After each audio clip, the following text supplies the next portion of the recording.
top story comes out of Afghanistan, where U.S. troops have started to leave the country for the initial troop withdrawal mandated by the Doha Agreement.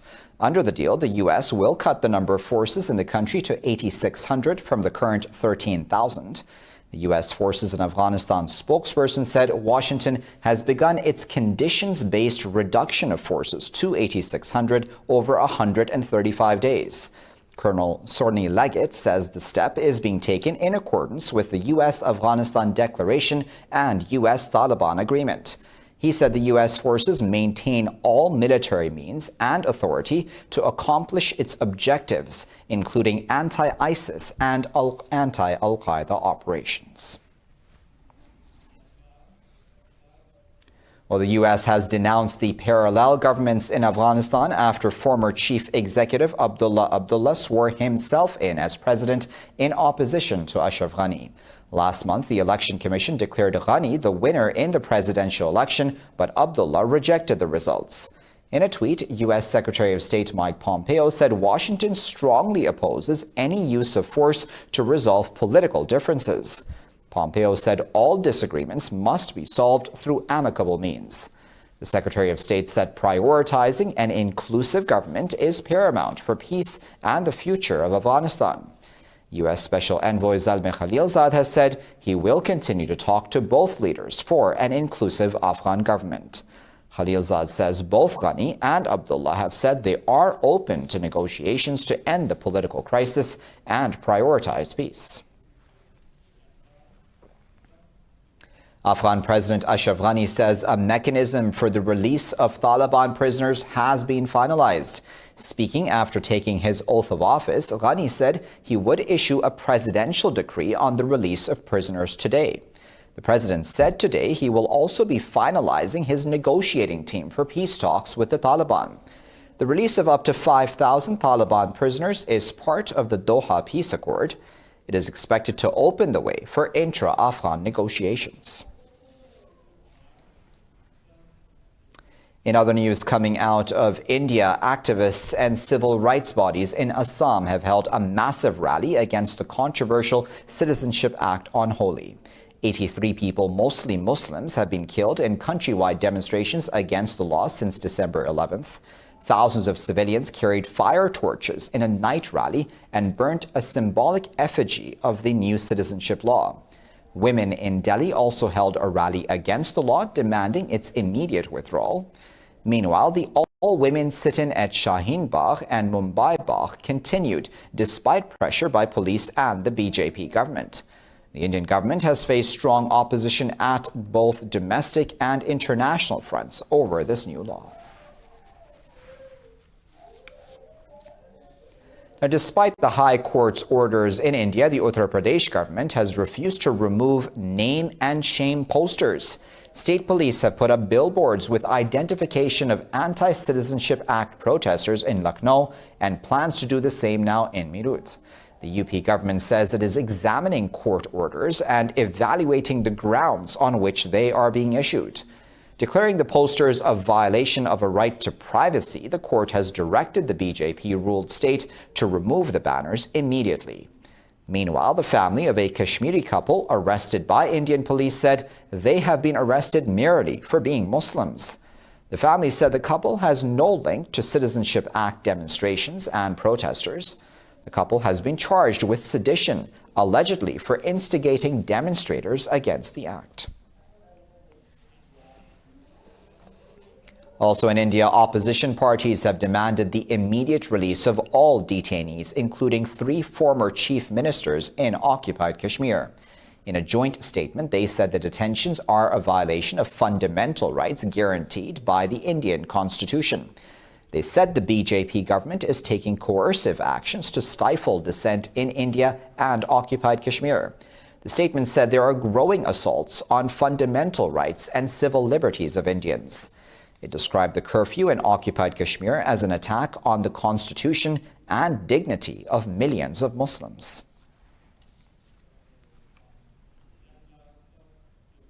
In other news, the Italian government has put the entire country under lockdown after new coronavirus cases spiked in all 20 of its regions. Prime Minister Giuseppe Conte has extended travel restrictions and a ban on public gatherings as the death toll has jumped to over 460. This report has more. Global hysteria is rising as the novel coronavirus continues to spread across the world. The whole of Italy, a country of some 60 million people, has been placed under quarantine. Prime Minister Giuseppe Conte has cancelled all public gatherings and asked people to stay at home. That means that people shall avoid, on the whole territory, to move unless motivated by 3 specific circumstances: important work reasons, urgent necessary reasons, or health reasons.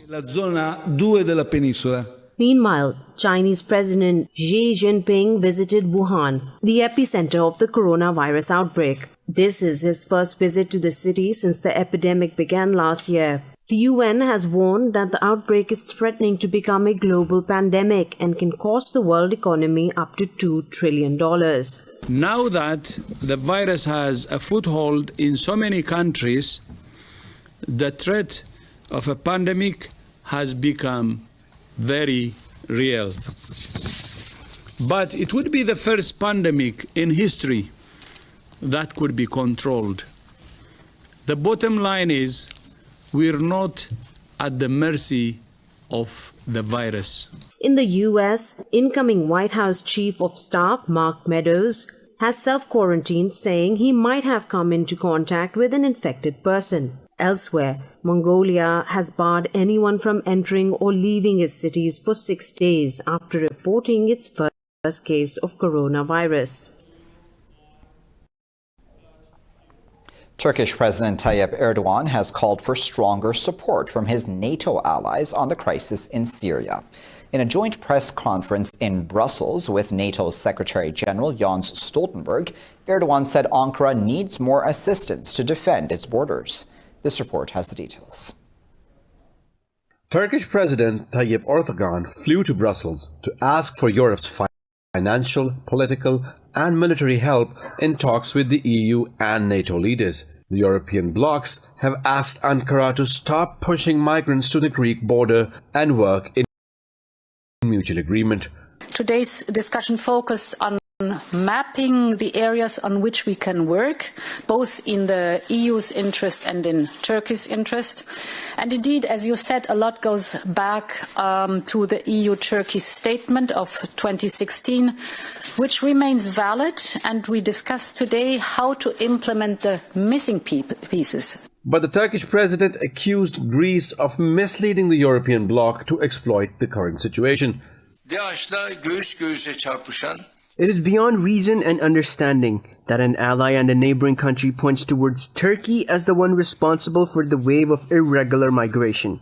And I have expressed to the distinguished Secretary General that we are not going to allow this country to use this current situation and use the European Union in order to obtain unjust gains for itself. Erdogan says Turkey needs more support from NATO to safeguard its borders. He said the crisis in Syria threatens the region and all of Europe, adding that no European country has the luxury to remain indifferent.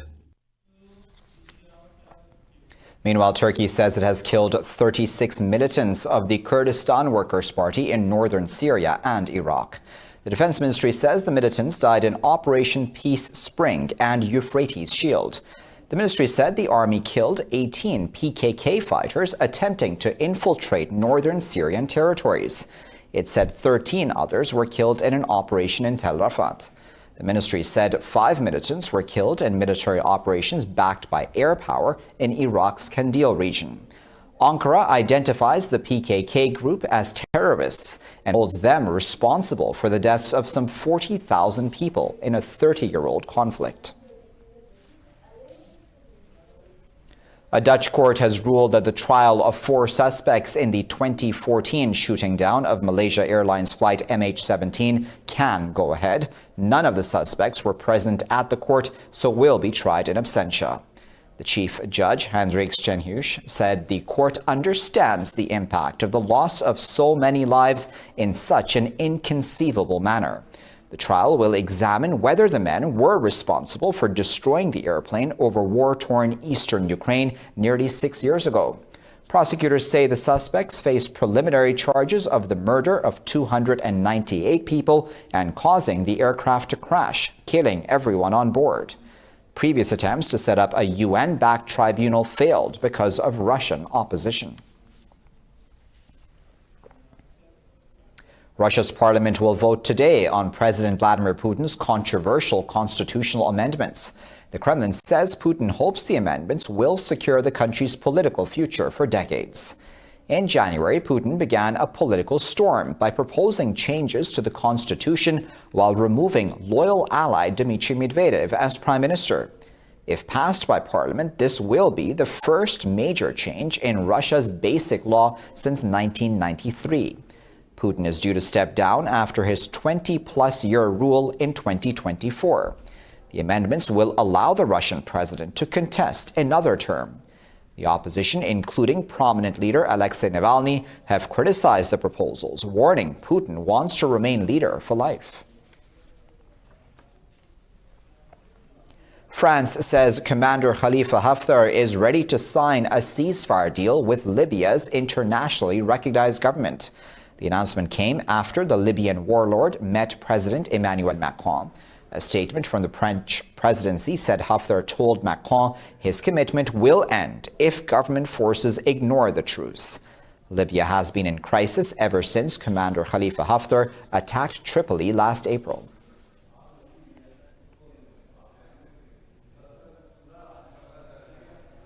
Unidentified assailants have killed at least 43 people in raids on villages in northern Burkina Faso. In a statement, the government said the villages of Dengila and Barga in Yatenga province were targeted on Sunday. The statement said 6 other people were hospitalized with injuries. President Roch Marc Christian Kabore announced 2 days of national mourning over the atrocity. No one has claimed responsibility for the attacks yet. However, tit-for-tat reprisal killings between the Fulani and rival farming communities have surged over the past year across Burkina Faso, Mali, and Niger. Burkina Faso has been battling a militant insurgency since 2015. 35 people, including women and children, have died after 2 buses collided on a busy road in Ghana's Bono East region. Officials say 6 people injured in the accident are in critical condition. Medics say 27 of the victims were burnt beyond recognition. The police say a preliminary investigation shows the driver of a bus veered out of his lane before colliding head-on with a smaller vehicle. It said the impact of the collision sparked a fire that tore through the other vehicle. Boko Haram militants, meanwhile, have killed 8 soldiers in an attack on an army post in Niger's southeastern region of Difa. The Defense Ministry says 3 others are missing after the attack. The ministry says the post was attacked by 20 heavily armed vehicles. It said the army destroyed the assailants after exchanging fire. The region, which borders Nigeria and Chad, has been repeatedly attacked by the Boko Haram since 2015. Located in the Lake Chad Basin, Difa is home to 120,000 refugees from Nigeria fleeing the group's violence. In the Democratic Republic of Congo, meanwhile, health officials say they are confident they can declare the end of the Ebola epidemic next month. Jean-Jacques Muyembe, who is leading the country's fight against the disease, says there have been no new confirmed cases over the last 21 days. He said the last patient in the Congo being treated for Ebola was discharged a week ago. He added if no more cases are diagnosed, the epidemic will officially end on April 12th. The virus has killed over 2,200 people in the country's 10th Ebola epidemic since 1976. And coming up next in this news bulletin, climate change drives down corn production.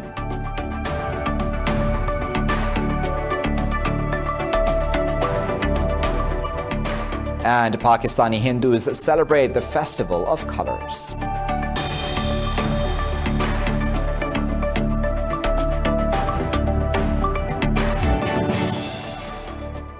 Welcome back. Renowned Swedish actor Max von Sydow has died in France at the age of 90. His career spanned art house dramas, horror movies, and Hollywood blockbusters. Sydow appeared in more than 120 movies in a dozen countries, as well as numerous plays and radio dramas. He appeared in The Exorcist, Flash Gordon, and Game of Thrones. He was nominated for 2 Oscars during his career, including Best Actor in 1988 for Pele the Conqueror.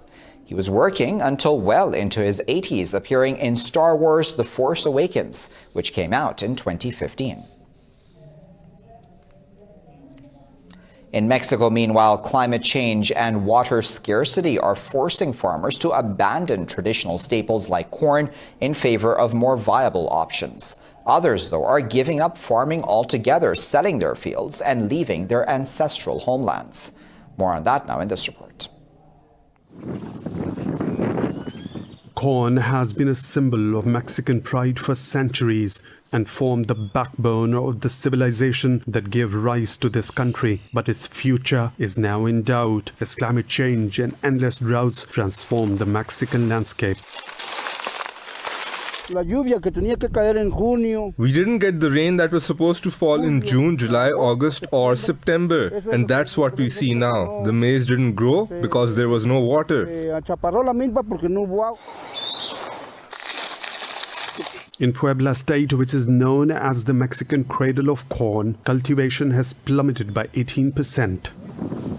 We have seen the flora and fauna has changed, and there are longer periods of drought and higher temperatures. During winter, the drops in temperature are harsher, and all that has consequences on the agricultural sector in the region. Farmers are now turning to less water-intensive crops like pistachio or cactus. Others are selling their fields to real estate developers and looking for other ways to make a living. This phenomenon threatens the country's food supply and is likely to drive up prices of basic essentials. Well, Hindus in Pakistan have celebrated the Holi festival. They danced and adorned each other's faces with colored powder. The festival is celebrated as thanksgiving for a good harvest and to mark the start of spring. This report has the details. Explosions of pink and purple powder, rainbow dust tumbling through the air, faces, hair, hands and clothes rendered in a kaleidoscope of colors. Hindus in Pakistan took to the streets to celebrate Holi, one of the world's most photogenic religious festivals. On the eve of the festival, large pyres were lit to signify the burning of evil spirits.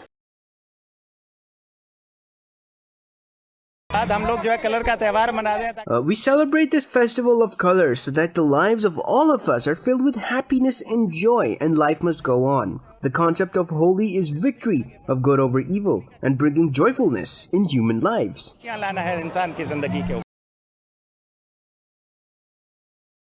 Hindus form the biggest minority community in Pakistan. According to official estimates, 7.5 million Hindus live in the country. Being a Pakistani, I feel immensely happy that as a Hindu, I don't encounter any problems and that we have full rights here and we celebrate our each festival in a free and befitting manner. Although the festival finds its origins in South Asia, it has now gained popularity across the world. This year in India, coronavirus fears dampened some Holi celebrations as the number of colour buyers has decreased by at least 50%. This is because some are concerned the colours used for Holi were being imported from China.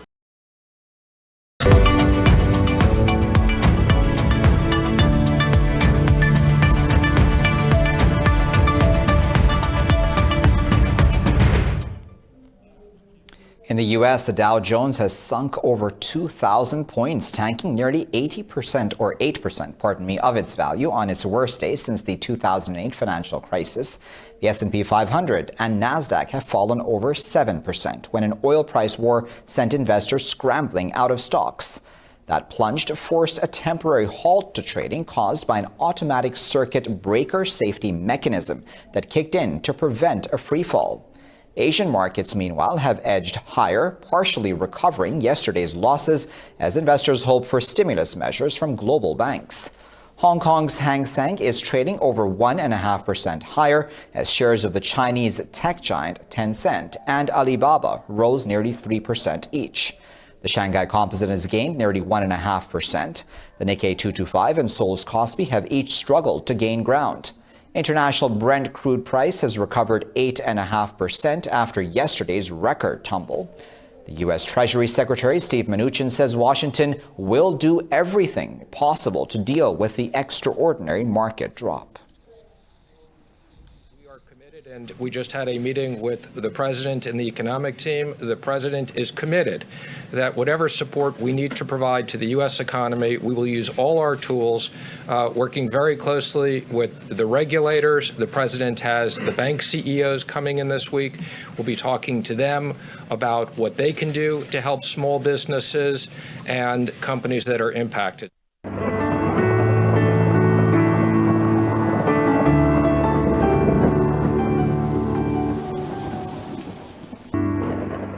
Time now to find out what the weather is like around the world.